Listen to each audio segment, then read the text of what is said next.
ये लक्ष्य प्राप्त हुआ है। मैं आपको आज इस बारे में बताना चाहता हूँ कि आज से पहले जब मैं जब मैंने युवा सेवा संघ ज्वाइन नहीं किया था, जब मैं इसका मेंबर नहीं था, तब का मेरा जीवन कैसा था और अब का जीवन मेरा, इसमें कितने बदलाव आए, इस अनुभव के बारे में आपसे मैं दो चार बातें शेयर करना चाहूँगा। कि पहले मेरे जीवन का कोई उद्देश्य नहीं था।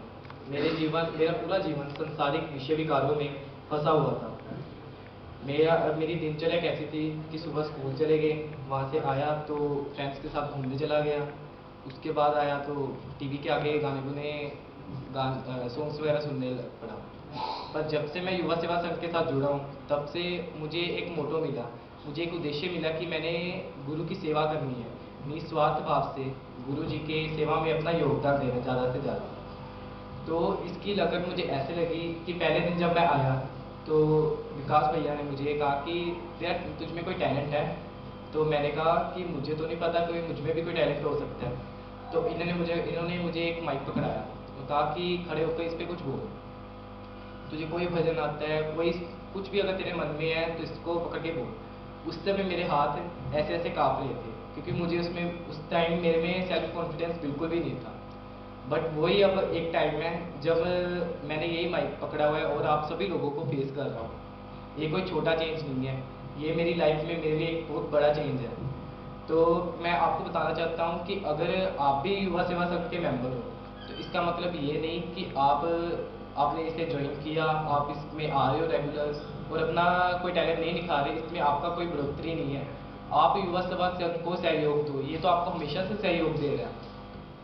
तो मेरा अनुभव तो ये तक है कि जब हम किसी चीज़ में लगते हैं, जैसे अब मैं युवा सेवा संघ का मेंबर हूँ, अब मेरी इच्छा होती है कि मैं ज़्यादा से ज़्यादा इसके जो भी संस्कार सब है वो अटेंड करूँ, यहाँ से कुछ सीखूँ और अपने जीवन में उसे अपनाकर अपने जीवन का कुछ उतार कर सकूँ तो कर लूँ।